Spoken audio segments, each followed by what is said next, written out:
Thank you for coming in so early, Princess. Please, come in and take a seat. Did you sleep well? No, I can't say I did either. I was so excited, you see. I can't wait to... I cannot wait to see how our alliance blooms. Word of our whirlwind romance has spread quickly.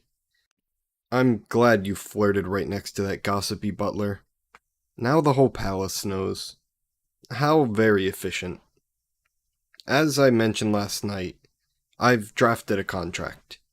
I'll read it out, and you are free to oppose any clause so long as your argument is valid. How does that sound?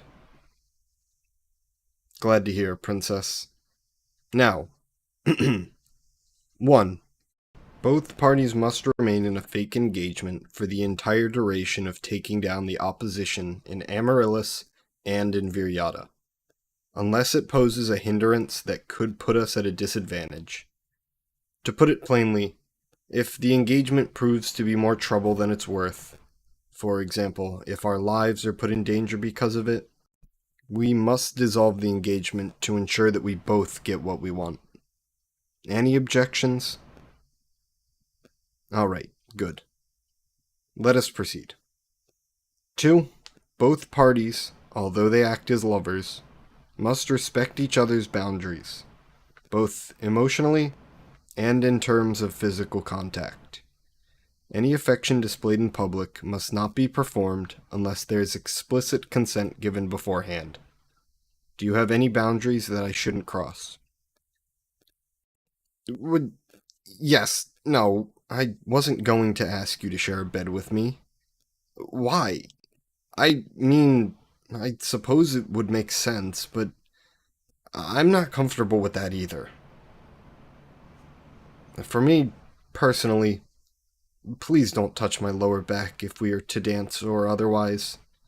I'm terribly ticklish.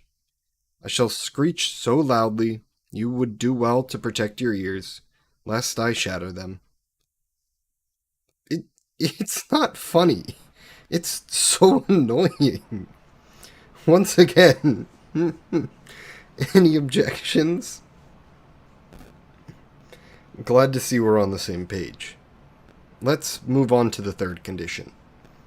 Condition 3 states that both parties may not cause each other harm unless vital to a plan. Yes, this is one I thought you would be a bit iffy with, but let me explain the scenario. Let's say that the fake Viryatan monarchy wishes you dead before you can sneak back into your homeland. If we are left with no other options, then I could fake your death by putting you in a similar trance. This is all medically induced, of course. And then I would sneak your body back into Viryata and proceed to wake you. I do not speak from experience. This is just a final resort. I would never plot the downfall of... I suppose I shouldn't be surprised that the Princess of Viryata, whom I formed an alliance with due to her intelligence, is actually intelligent. Yes, I have plotted the downfall of many, but with so many targets on my back, I find that I don't have any other choice. I'm not sure whether I'm glad or saddened that you understand me. Are we okay with this condition then? Finally, Clause 4 states that if either party betrays the other, or refuses to fulfill each other's condition after theirs has been, they shall be met with execution. I suppose the latter only applies to me, since Viryata's downfall can only occur once I have complete power over the throne. Yes, I used the word betrayal in that clause. To clarify, betrayal is any form of violating any of the conditions in this contract. Execution might seem a bit too harsh, but we are the rightful rulers of our respective kingdoms. If we disagree, then our subjects may be forced into warfare. And I I know how much we lose from war. Your condolences are appreciated, but not necessary. My father passed away many years ago. It is time we move into a new era. And in order to do that, I must ensure that you are on board with this clause, and therefore the whole contract. I can give you time if that's what you would. The quill? Let me fetch one. What eagerness, goodness me. I've seen vultures snatch prey with less veracity than the way you just ripped the parchment away from me. I don't want you to make a hasty decision. This isn't about you. It's about Viryata. I see now. I'm not the only one who loves my subjects unconditionally. You are strong, princess. Here, take the quill and sign at the bottom. Mind handing it to me so I can sign? Thank you, my princess. There. Signed and sealed. I look forward to our alliance. You speak of our first target, and I've barely taken the quill off the parchment. How ambitious. I suppose I shan't leave you in any suspense. Our first are the elites. Do you have an equivalent in Viryata? Yes, they are essentially the Amarillian equivalent to your aristocracy. Viryata's aristocrats are about as corrupt as our elites. Just as Viryata's aristocracy was originally given to the most fit to lead, ours was too. But in time, it seems like both have become hereditary titles instead. Who in particular? No, my princess. We're targeting the elite as a whole. I plan to oust the current families and replace them with the intelligent scholars and scientists who will aid the development of Amaryllis. I need the Floors out first, as the Vonderwood family will follow. Then we deal with the Serofortes, and finally, the Angelinis. The Floors are fickle. They chase after money, and the Vonderwood family is in their debt due to a buildup of unpaid loans. We shall have to drain them of their riches one way or another, and in turn, watch them milk the Vonderwoods dry. How, though, I have not yet considered. Oh, no. If you have any idea, I want to hear them, princess. The Vonderwoods, if I recall correctly, recently had their daughter kidnapped. The ransom was so high they could only ask their closest friend, the Floors, for a loan. It's been 5 years, and the sum is slowly being paid back. But I hear the Floors are beginning to get impatient. What's that face for? Speak your mind, my princess. Ugh, you're just like my younger brother. He's bright like you, but if he has a theory, he needs proof and withholds indulging me. I would ask for his help instead of yours, were he not mating with half the population down in Varsena. The second-born has a lot of freedom, and he likes to exploit that by taking year-long vacations.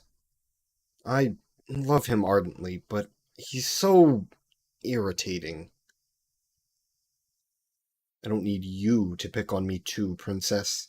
If you're not going to tell me your theory, then at least tell me the idea you wanted to share in the first place. I can certainly find out what the floor's expenses consist of. I sent a butler down there as a spy. I can have him report on it by next week. Good. I look forward to seeing what your mind conjures up. The Serofortes are led by their rather young child. Well, I'd say rather young, but she is about our age. That is young for an elite family heir, though. Celia Serofortes is a talented musician. A prodigy, if I've ever seen one. But because of her vulnerability as the only heir, and the only remaining Serafortes. She's under the wing of Valentino Angolini.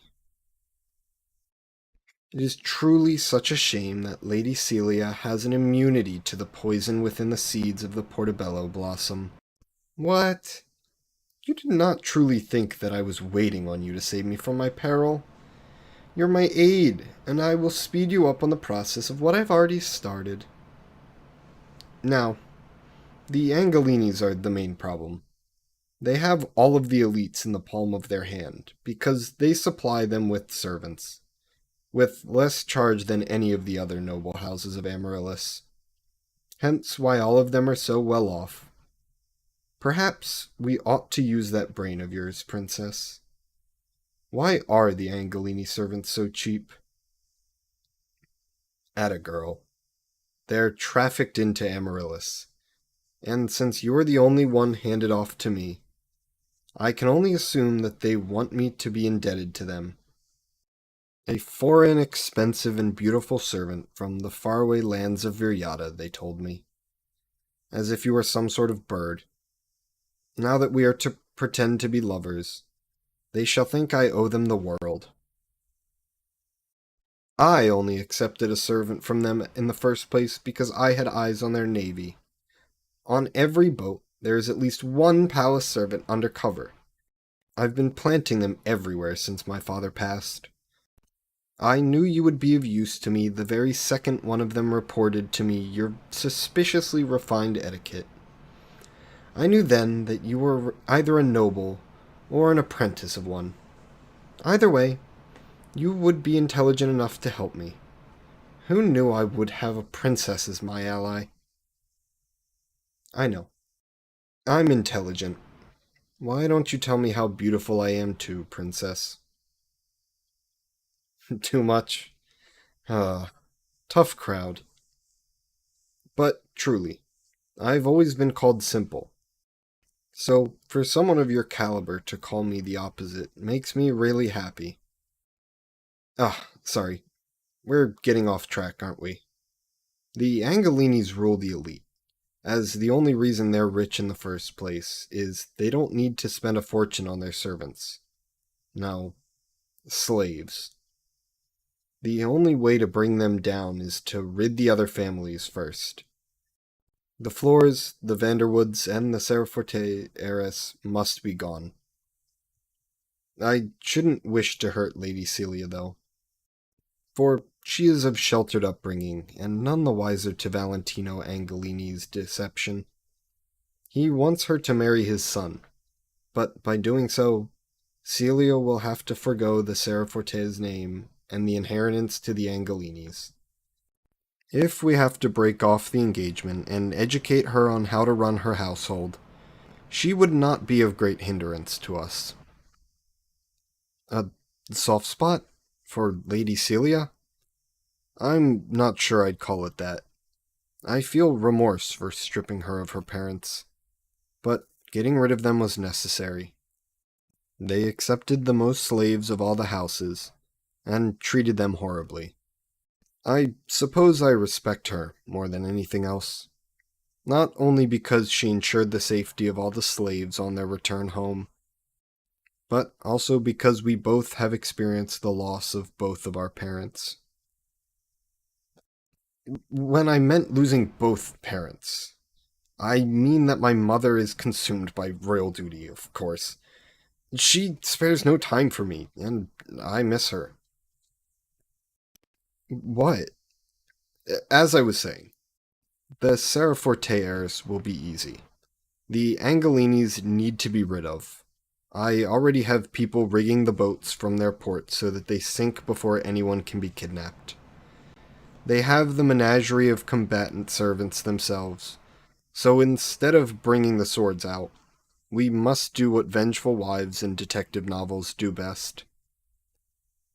No, not seduce the main character. What kind of books are you reading? I mean, poison them, obviously.